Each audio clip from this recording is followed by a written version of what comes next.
apakah saudara bisa meyakini bahwa di dalam kasus ini sebenarnya tidak ada cyanida? Ya, kalau fakta data tadi bahwa ketika 7.400 tidak ada kejadian apapun, ya, dan kemudian juga kita lihat bukti-bukti di lambung yang tadi golden evidence negatif dan di organ-organ lain negatif, jelas tidak ada cyanida. Tidak ada cyanida. Tidak cukup untuk membuktikan bahwa itu ada cyanida. Jadi dengan katanya tidak ada cyanida dalam kopi. Tidak ada cyanida dalam tubuh korban itu ya. Kopi dicampur dengan cyanida, pasti akan terbentuk gas. Nah, pasti akan terbentuk gas ketika pada suhu normal dalam pengertian ini. Karena HCN akan menguap ya pada 25 derajat Celcius. Ya.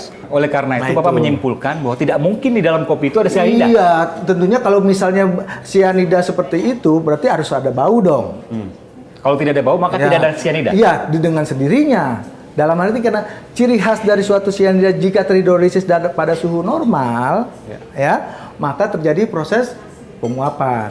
Tapi kalau cyanida itu ditaruh dalam kondisi gelas yang dingin, kan mungkin saja, Pak. Ya, dingin tentunya. Apakah mengeluarkan gas juga? Ya, dingin dalam proses penguapannya memang lambat karena kan dingin tuh suhunya sekitar 10 derajat. Ya, kalau es kan 45 derajat. 45 derajat tentunya perlu dia waktu juga ada kan. Makanya kan ketika itu bukan hanya es, dia itu kan dipakai air panas gitu. Kan kita dalam posisi ini tidak tahu. Di BAP pun tidak tahu kapan sebenarnya cyanida itu ditambahkan ke dalam kopi. Bagaimana urutannya? Bagaimana urutannya? Berdasarkan Puslap 4 Polri yang dituangkan dalam BAP Jaksa Penuntut Umum, yang menjadi urutan adalah susu, kemudian es batu, dituangkan kopi, kemudian baru terakhir adalah cyanida. Jadi cyanida dituangkan dalam kondisi gelas yang dingin, sekitar 4 atau 5 derajat Celcius. Itu kan asumsi dan modeling dari Mabes Polri kan? Itu asumsi. Bapak tidak meyakini itu? Oh iya, kalau gitu berarti harus pasti dia tahu dong. Berarti dia sudah menyimpulkan.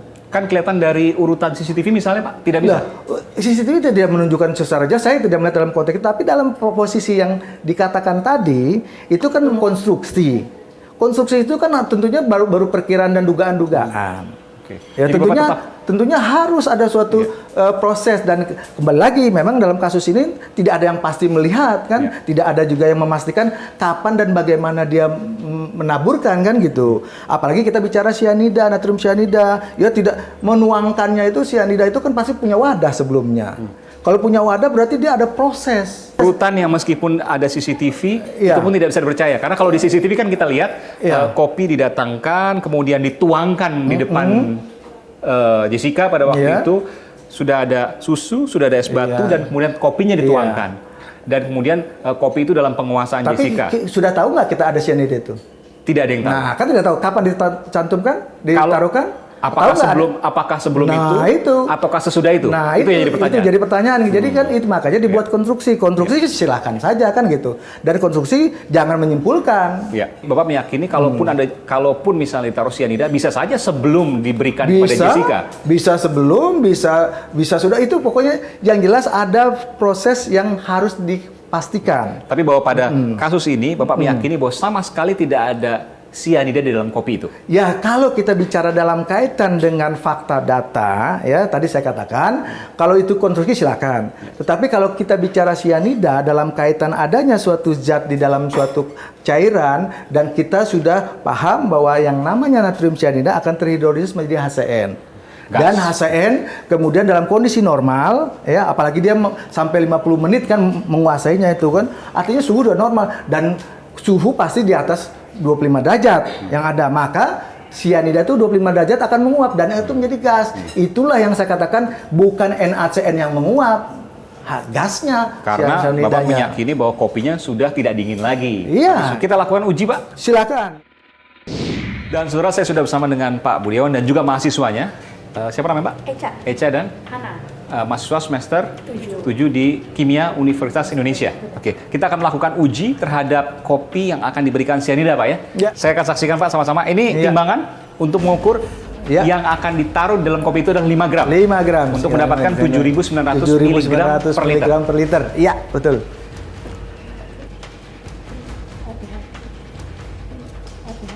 Ya, dan saudara, ini adalah percobaan yang pertama. Ini ada es, kemudian air panas, susu, dan kopi. Kita lihat, Bang.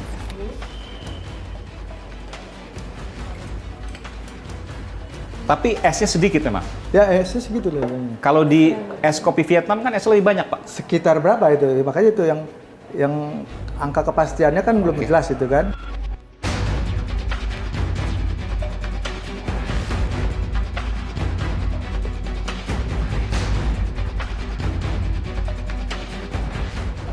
Ini kita masukin ya? Iya, oke.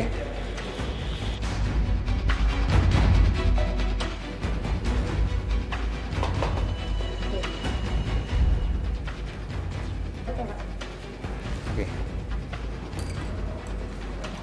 Oke. Mana kontrolnya? Ini, Pak. Iya. Ya, Dok. Ini tidak ada gasnya, Pak ya?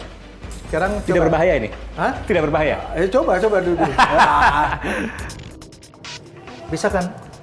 Oke, jadi Bapak menyimpulkan bahwa ketika kopi itu dikuasai begitu lama, Iya. maka suhunya akan naik Naik. dan gas itu akan semakin menyebar. Iya.